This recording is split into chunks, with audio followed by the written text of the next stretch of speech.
It started with something stupid me standing in the kitchen, holding a spoon, scrolling Instagram while eating peanut butter straight from the jar. I wasn't hungry. I wasn't even bored. I was just avoiding emails, avoiding work, avoiding life. My laptop sat open with 3 unfinished tasks, a cold cup of coffee next to it, and notifications piling up. I didn't move. I scrolled. I laughed at a meme I'd forget in 5 seconds. Somewhere between my 27th swipe and an ad for dropshipping, I realized I wasn't being lazy. I was being hijacked. Not by a villain or some shadowy force, by my brain, by dopamine. This wasn't just procrastination. It was addiction disguised as harmless distraction. It was killing my dreams slowly, beautifully, one notification at a time. You ever do that? Sit down to do something important, only to open your phone without thinking?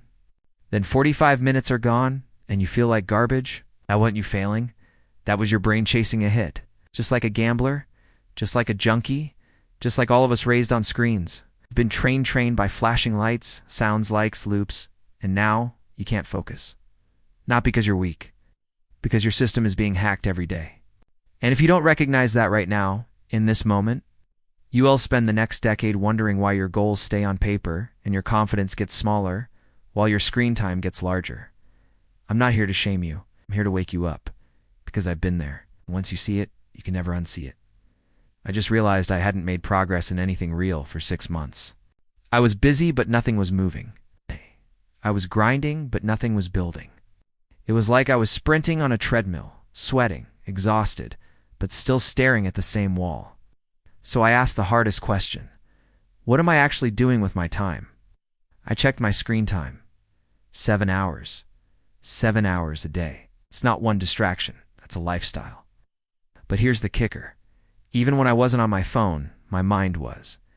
Constantly checking, constantly craving, constantly needing the next thing. I'd sit down to work and boom, I'd get the itch. You know the one? Just a quick check. Just one scroll. And then it's 2 hours later and I feel like trash. This wasn't discipline. This was design. We were raised in the dopamine economy. Likes replaced love. Feeds replaced focus. Speed replaced depth. And your brain doesn't care if dopamine comes from building a business or watching cats fall off counters. It just wants more. That's why deep work feels painful now. That's why reading a book feels like a punishment. It's why you can't sit alone with your thoughts. Not because you're broken. It's because you're conditioned. But here's the truth. Once you see the system, you can start to break it. You don't need to delete everything. You need to reclaim control. Because as long as you're chasing short hits, you'll never reach long-term rewards. The good news, you can rewire it. The bad news, it's going to suck for a while, but it's worth it. Because peace, purpose, and power live on the other side of distraction. Imagine your brain as a puppy. Every time you give it a treat, it does a trick. Scroll. Treat. Notification. Treat.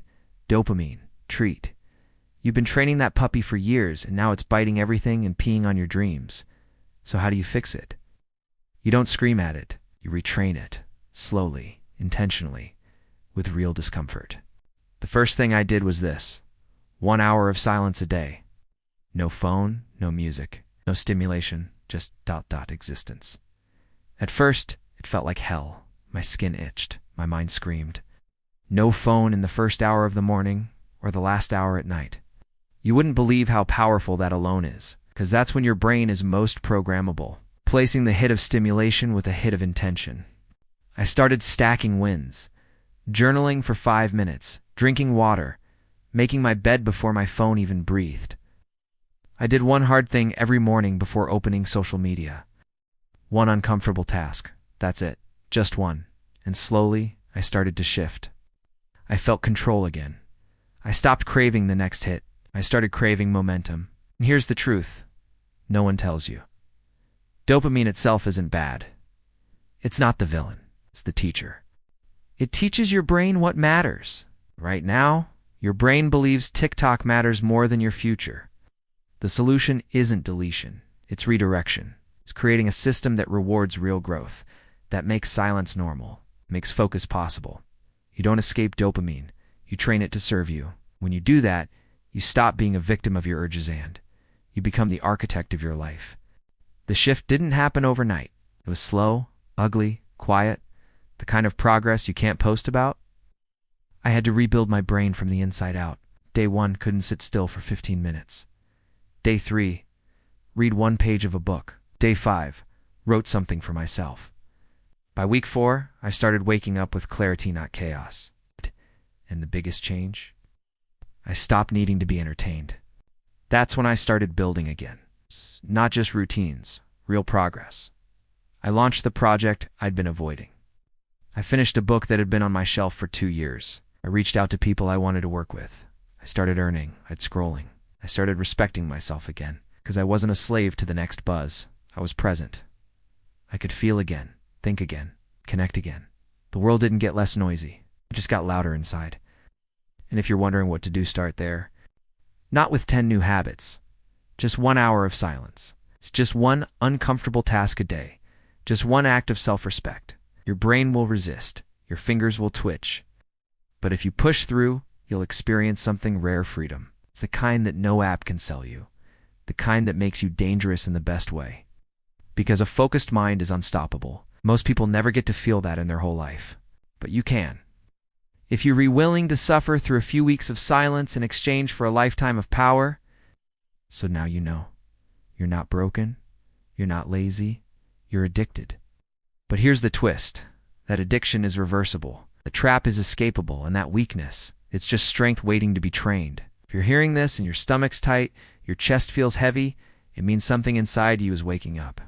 Good. Stay with that. Don't scroll past it. Sit in it. Breathe in it. Let it move you. Because this isn't about hacks. This is about truth. You're at war with the world's most powerful addiction machine, and it lives in your pocket. But now you've got a map. You've got a way out. And if you walk that path with discipline, you'll build something unbreakable. Not just habits, but identity. Not just success, but peace. So what now? You decide. You either keep getting hit, or you hit back. You either keep numbing, or you start building. You either keep watching, or you start living. This isn't a video. It's a mirror. What you do next, that's the real story. If you're ready to rewrite it, start now, not tomorrow, after one more scroll.